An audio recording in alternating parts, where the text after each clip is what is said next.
So dear students, now we are going to deal with the chapter Consolidated Financial Statement. Consolidated Financial Statement പറഞ്ഞ ചാപ്റ്ററാണ് നമ്മൾ deal ചെയ്യാൻ പോകുന്നത്. നമ്മൾ already നേരത്തെ പറഞ്ഞു കൺസോളിഡേറ്റഡ് ഫിനാൻഷ്യൽ സ്റ്റേറ്റ്മെൻറ്റ് പറഞ്ഞു കഴിഞ്ഞാൽ എന്താണ്, രണ്ട് കമ്പനിയുടെ ഫിനാൻഷ്യൽ സ്റ്റേറ്റ്മെൻറ്റ് കമ്പൈൻ ചെയ്യുന്നതിനെയാണ് കൺസോളിഡേറ്റഡ് ഫിനാൻഷ്യൽ സ്റ്റേറ്റ്മെൻറ്റ് എന്ന് പറയുന്നത്. ഇപ്പോൾ രണ്ട് കമ്പനിയുടെ എ ആൻഡ് ബി പറഞ്ഞ രണ്ട് കമ്പനിയുടെ profit and loss account combine ചെയ്യുകയാണെങ്കിൽ it is known as what consolidated consolidated profit and loss account.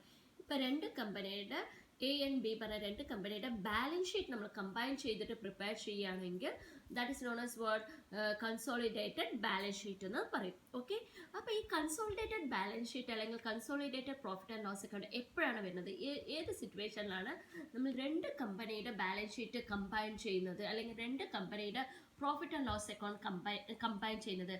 That is when there is an acquisition or amalgamation of two companies. എന്താണ് acquisition പറഞ്ഞു കഴിഞ്ഞാൽ that is ഒരു company വേറൊരു കമ്പനീനെ purchase ചെയ്യുന്ന സമയത്ത് അല്ലെങ്കിൽ രണ്ട് കമ്പനി ജോയിൻ ടുഗദർ അമാൽഗമേറ്റ് ചെയ്യുന്ന സമയത്ത് ജോയിന്റ് വെഞ്ചർ എന്നൊക്കെ പറയില്ല, ആ സിറ്റുവേഷനിലാണ് നമ്മൾ എന്ത് പ്രിപ്പയർ ചെയ്യുന്നത്, കൺസോളിഡേറ്റഡ് ഫിനാൻഷ്യൽ സ്റ്റേറ്റ്മെന്റ് പ്രിപ്പയർ ചെയ്യുന്നത്. ഇനി നമ്മൾ ഈ ചാപ്റ്ററിൽ അതാണ് പഠിക്കാൻ പോകുന്നത്, ദാറ്റ് ഈസ് അമാൽഗമേഷൻ അല്ലെങ്കിൽ അക്വിസിഷൻ ആണ് ഈ ചാപ്റ്ററിൽ മുഴുവൻ നമ്മൾ എന്ത് ചെയ്യാൻ പോകുന്നത്, പഠിക്കാൻ പോകുന്നത്. ഒരു കമ്പനി വേറൊരു കമ്പനീനെ പർച്ചേസ് ചെയ്യുമ്പോൾ അല്ലെങ്കിൽ അക്വയർ ചെയ്യുമ്പോൾ അപ്പോൾ ആ സമയത്ത് കമ്പനിയുടെ ഫിനാൻഷ്യൽ സ്റ്റേറ്റ്മെന്റ് എങ്ങനെയാണ് പ്രിപ്പയർ ചെയ്യുന്നത് എന്നാണ് ഈ ചാപ്റ്ററിൽ നമ്മൾ പഠിക്കാൻ പോകുന്നത്. ഓക്കെ, അപ്പോൾ ഇവിടെ ശ്രദ്ധിക്കുക, സംടൈംസ് ചില സമയത്ത് ഒരു കമ്പനി എന്ത് ചെയ്യും, വേറൊരു കമ്പനീനെ പർച്ചേസ് ചെയ്യാണ്. ഈ പർച്ചേസ് ചെയ്യുമ്പോൾ more than 50% of the shares വന്നിട്ട് ആ മറ്റേ കമ്പനിയുടെ, ഫോർ എക്സാമ്പിൾ എ പറഞ്ഞ കമ്പനിയുണ്ട്, ബി പറഞ്ഞ കമ്പനിയുണ്ട്. ഇപ്പോൾ എ കമ്പനി വന്നിട്ട് ബി കമ്പനിയുടെ shares more than 50%, that is 50% പറഞ്ഞു കഴിഞ്ഞാൽ എന്താണ് 51, that is above 50% shares B കമ്പനിയുടെ ഷെയർസ് എ കമ്പനി പർച്ചേസ് ചെയ്ത് കഴിഞ്ഞാൽ ആ സമയത്ത് എ ആൻഡ് ബി കമ്പനിയുടെ രണ്ടാളുടെയും എന്താണ് സെപ്പറേറ്റ് പ്രിപ്പയർ ചെയ്യുന്നതിൻ്റെ ഒപ്പം തന്നെ ഇവർ രണ്ടാളുടെയും കമ്പൈൻ ആയിട്ടുള്ള ഫിനാൻഷ്യൽ സ്റ്റേറ്റ്മെൻറ്റും കൂടെ പ്രിപ്പയർ ചെയ്യണം. അതിനെയാണ് നമ്മൾ എന്ത് പറയുന്നത്, കൺസോളിഡേറ്റഡ് ഫിനാൻഷ്യൽ സ്റ്റേറ്റ്മെൻറ്റ് എന്ന് പറയുന്നത്. അപ്പോൾ ഇവിടെ വന്നിട്ട് രണ്ട് company, that is a company B company ഉണ്ട്. എ കമ്പനി വന്നിട്ട് ബി കമ്പനിയുടെ മോർ ദാൻ 50% ഷെയർസ് പർച്ചേസ് ചെയ്യുന്ന സമയത്ത് A company is known as what, parent company അല്ലെങ്കിൽ ഹോൾഡിംഗ് കമ്പനി എന്ന് പറയും. Is clear? Those company which is purchase ചെയ്യുന്ന കമ്പനിയാണ് ദാറ്റ് ഈസ് എന്താണ് ഹോൾഡിംഗ് കമ്പനി അല്ലെങ്കിൽ പാരന്റ് കമ്പനി എന്ന് പറയുന്നത്. ഇവിടെ ബി കമ്പനിയുടെ ഷെയർസ് ആണ് കൊടുക്കുന്നത് അല്ലേ. അപ്പൊ B company is known as what, subsidiary company എന്ന് പറയുന്നു. ഓക്കെ, B company is known as what, subsidiary company. A company എന്താണ്, parent company. Those company which purchase the majority shares of the other company, വേറൊരു കമ്പനിയുടെ majority അല്ലെങ്കിൽ all the shares purchase ചെയ്യുകയാണെങ്കിൽ ആ കമ്പനിയാണ് പാരന്റ് കമ്പനി എന്ന് പറയുന്നത്. അപ്പോൾ ഇവിടെ എ കമ്പനിക്ക് എന്താവും, ബി കമ്പനിയുടെ മുകളിൽ ഫുൾ കൺട്രോൾ വരികയാണ്. കാരണം ഇവിടെ മെജോറിറ്റി ഷെയർസ് ആരുടെ കയ്യിലാണ് ഉള്ളത്, ബി കമ്പനിയുടെ മെജോറിറ്റി ഷെയർസ് എന്ന് പറയുന്നത് എ കമ്പനിയുടെ അടുത്താണ് ഉള്ളത്. അപ്പോൾ A company is known as what, parent company അല്ലെങ്കിൽ ഹോൾഡിംഗ് കമ്പനി എന്ന് പറയും. അപ്പോൾ എ കമ്പനിക്കാണ് they have the voting right on B company, B കമ്പനിയുടെ മുകളിൽ വോട്ടിംഗ് റൈറ്റും ഉണ്ട്. അതുപോലെ ബി കമ്പനീനെ കൺട്രോൾ ചെയ്യാനുള്ള റൈറ്റും ആർക്കാ ഉള്ളത്, പാരന്റ് കമ്പനിയാണ് ഉള്ളത്. ഓക്കെ, ഇനി ഇപ്പൊ എ കമ്പനിക്ക് വന്നിട്ട് ഒരു കമ്പനീനെ മാത്രം സബ്സിഡറി ആക്കണം എന്നില്ല, മോർ ദാൻ വൺ കമ്പനിയുടെ ഇപ്പൊ വലിയ ബിഗ് കമ്പനീസ് എന്ത് ചെയ്യും, മോർ ദാൻ വൺ കമ്പനീനെ എന്ത് ചെയ്യും, അവരുടെ സബ്സിഡറി കമ്പനിയാക്കി മാറ്റാറുണ്ട്. ഓക്കെ, അപ്പൊ ഇവിടെ എന്താണെന്ന് മനസ്സിലായോ, ഹോൾഡിംഗ് കമ്പനി എന്താണ്, പാരന്റ് കമ്പനി എന്താണ്, സബ്സിഡറി കമ്പനി എന്താണെന്നുള്ളത് മനസ്സിലായോ? ഓക്കെ, അപ്പോൾ ഇവിടെ നമുക്ക് ഇനി അടുത്ത മീനിങ് ഓഫ് കൺസോളിഡേറ്റഡ് ഫിനാൻഷ്യൽ സ്റ്റേറ്റ്മെന്റിലേക്ക് പോവാം. എന്താണ് കൺസോളിഡേറ്റഡ് ഫിനാൻഷ്യൽ സ്റ്റേറ്റ്മെന്റ് എന്ന് പറയുന്നത് നോക്കാം. Okay, the information contained in the individual financial statement of parent company and each of its subsidiary company does not give a picture of the company's total activities. അപ്പോൾ ഇവിടെ that is individually ഇപ്പോൾ A കമ്പനിയുടെയോ അല്ലെങ്കിൽ A കമ്പനിയാണ് parent company ഇസിൻ്റെ, ഇപ്പോൾ A കമ്പനിയുടെയോ B കമ്പനിയുടെ individual financial statement നോക്കിക്കഴിഞ്ഞാൽ നമുക്ക് എന്ത് മനസ്സിലാവില്ല, അവരുടെ ആക്ടിവിറ്റീസ്, ഗ്രൂപ്പ് ടോട്ടൽ ആക്ടിവിറ്റീസ്, ഇവർ ഒന്നിച്ച് ചെയ്യുന്ന ഗ്രൂപ്പ് ആക്ടിവിറ്റീസിന്റെ ഇൻഫർമേഷൻ നമുക്ക് അറിയില്ല. അതിന് വേണ്ടിയിട്ടാണ്, ഈ ഗ്രൂപ്പ് ആക്ടിവിറ്റീസ് അറിയാൻ വേണ്ടിയിട്ടാണ് നമ്മൾ എന്ത് ചെയ്യുന്നത്, ഈ രണ്ട് കമ്പനിയുടെ ഫിനാൻഷ്യൽ സ്റ്റേറ്റ്മെന്റ് കമ്പൈൻ ചെയ്തിട്ട് ടുഗെദർ ചെയ്തിട്ട് നമ്മൾ എന്ത് ചെയ്യുന്നത്, പുതിയൊരു ഫിനാൻഷ്യൽ സ്റ്റേറ്റ്മെന്റ് പ്രിപ്പയർ ചെയ്യുന്നുണ്ട്.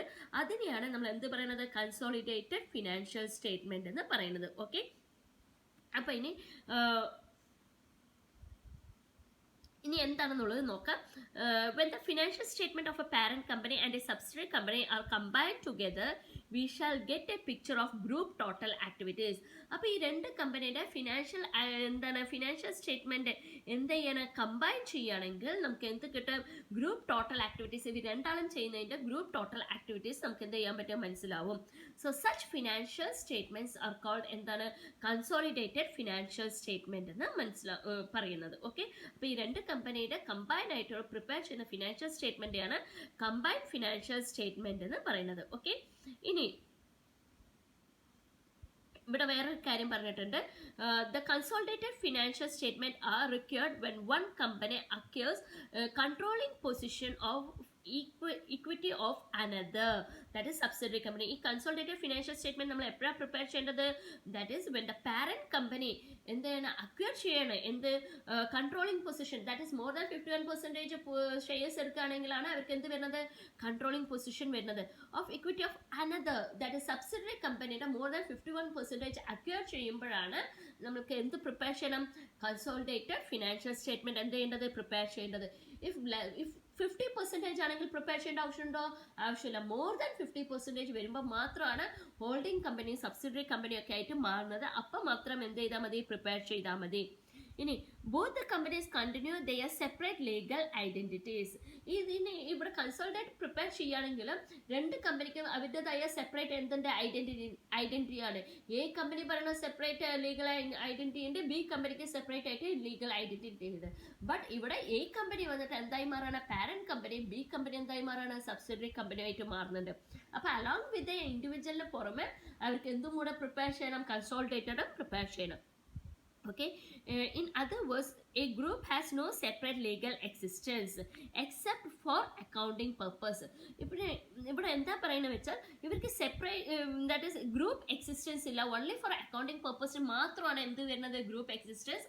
യൂഷ്വലി അവർ രണ്ടാളും സെപ്പറേറ്റ് കമ്പനീസ് ആണ്, രണ്ടാളും സെപ്പറേറ്റ് ലീഗൽ എൻറ്റിറ്റീസ് ആണ്. ഓക്കെ, ഇനി ഇവിടെ നോക്കുക, കൺസോളിഡേറ്റഡ് ഫിനാൻഷ്യൽ സ്റ്റേറ്റ്മെന്റ് പ്രിപ്പയർ ചെയ്യുന്നത് Indian accounting standard 110 lays down the accounting principles and procedure for the presentation and preparation of consolidated financial statement. അപ്പോൾ ഇതൊരു ഇമ്പോർട്ടൻറ്റ് പോയിന്റ് ആണ്, നോട്ട് ചെയ്യുക. That is Indian accounting standard 110 പറയുന്നത്, that is accounting പ്രിൻസിപ്പിളും പ്രൊസീജിയറും for preparing the consolidated financial statement. എങ്ങനെയാണ് consolidated financial statement prepare ചെയ്യേണ്ടത്, അതിന്റെ പ്രൊസീജിയേഴ്സും റൂൾസ് എല്ലാം പറഞ്ഞിരിക്കുന്നത് ഏതിലാണ്, ഇന്ത്യൻ അക്കൗണ്ടിംഗ് സ്റ്റാൻഡേർഡ് 110. ഇനി India the companies act 2013 requires holding company to present consolidated financial statements of the holding company and its subsidiary. അപ്പോൾ as per the companies act 2013 ഈ consolidated financial statement ആരാ prepare ചെയ്യേണ്ടത്, that is holding കമ്പനിയാണ്.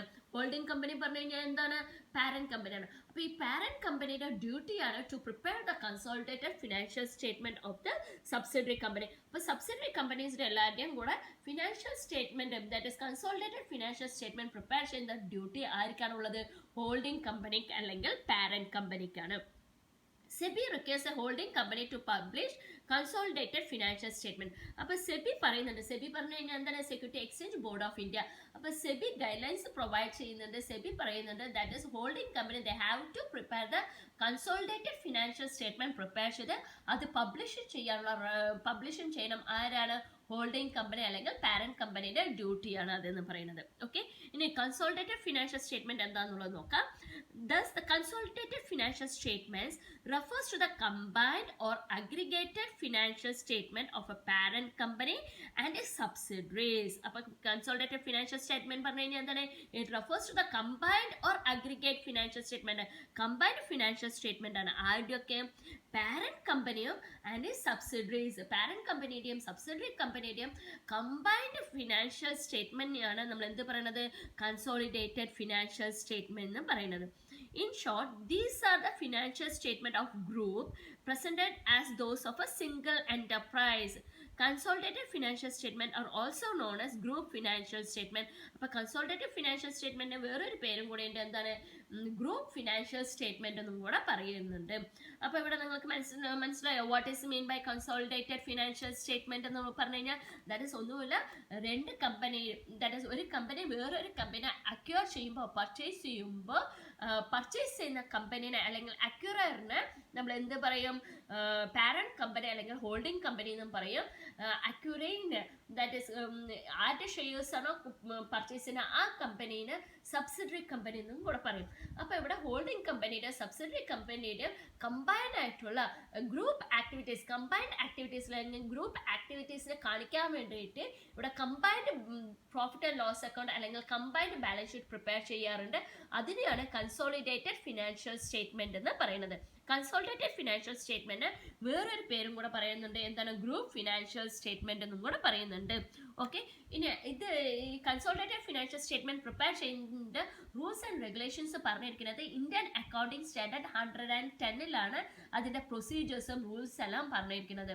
ഇനി ഇത് ഈ consolidated financial statement usually prepare ചെയ്യേണ്ടത് ആരാണ്? ഹോൾഡിംഗ് കമ്പനിയാണ് പ്രിപ്പയർ ചെയ്യേണ്ടത്. ഓക്കെ, ഇനി ഇവിടെ നോക്കുക, കീ ഡെഫിനിഷൻസ് പറഞ്ഞിട്ടുണ്ട്. Indian accounting standard 110. നമുക്ക് കൺസോളിഡേറ്റഡ് ഫിനാൻഷ്യൽ സ്റ്റേറ്റ്മെന്റ് എന്താണെന്ന് ഓൾറെഡി നമ്മൾ ഡിസ്കസ് ചെയ്തു. ഇനി പാരന്റ് കമ്പനി പറഞ്ഞു കഴിഞ്ഞാൽ എന്താണ്? Those company which has the control over the other company. ഏത് കമ്പനിക്കാണോ who is the acquirer more than 51% purchase ചെയ്യുന്ന കമ്പനിനെയാണ് നമ്മൾ എന്ത് പറയുന്നത്? പാരന്റ് കമ്പനി എന്ന് പറയുന്നത്. അപ്പോൾ ഈ പാരന്റ് കമ്പനിയുടെ വേറൊരു പേരാണ് എന്താ? Holding company. ഈ കമ്പനിക്ക് മോർ ദാൻ 1 സബ്സിഡറി കമ്പനീസ് ഉണ്ടാവാം. വലിയ ബിഗ് ടൈക്കോൺസ് ആണ് എന്തായി മാറുന്നത്? പാരന്റ് കമ്പനി ആയിട്ട് മാറുന്നത്. ഇനി സബ്സിഡറി കമ്പനി പറഞ്ഞു കഴിഞ്ഞാൽ എന്താണ്? A subsidiary is a company whose majority equity shares are held by the other company. ഈ കമ്പനിയുടെ മെജോറിറ്റി ഷെയർസ് വേറൊരു കമ്പനി ഹോൾഡ് ചെയ്യുന്നുണ്ടെങ്കിൽ ആ കമ്പനിനെയാണ് നമ്മൾ എന്ത് പറയുന്നത്? സബ്സിഡറി കമ്പനി എന്ന് പറയുന്നത്. ഓക്കെ, ഇനി വേറൊരു കാര്യം കൂടി പറയുന്നുണ്ട്. If the parent company has purchase 100% of outstanding equity shares the subsidiary company is called wholly owned subsidiary. ഇപ്പോൾ ഇവിടെ ശ്രദ്ധിക്കുക, എ ആൻഡ് ബി പറയുന്നത്. ബിയുടെ ഫുൾ ഷെയർസ് ആര് പർച്ചേസ് ചെയ്യാണ്?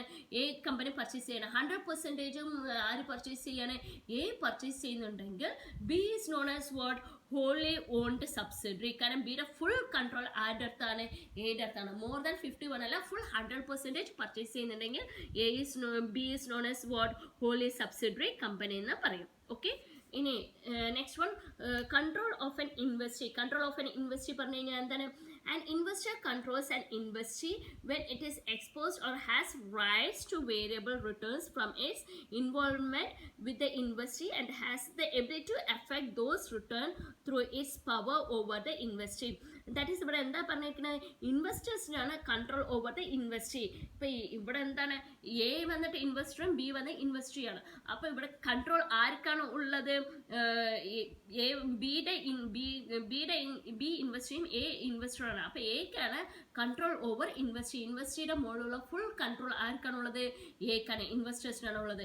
If it has more than 50% holdings ആർക്ക്? എക്ക് ഉണ്ടെങ്കിൽ A is having the control over the investee. അപ്പോൾ എ പറഞ്ഞാൽ investor have the control over the investees എന്നാണ് പറയുന്നത്. ഓക്കെ, അപ്പോൾ you got an idea what is mean by consolidated financial സ്റ്റേറ്റ്മെൻറ്റും. ഈ കൺസോളിഡേറ്റഡ് ഫിനാൻഷ്യൽ സ്റ്റേറ്റ്മെൻറ്റ് മെയിൻലി വരുന്ന items, definitions, key definitions എന്തെല്ലാം എന്നുള്ളത് ക്ലിയർ ആയോ?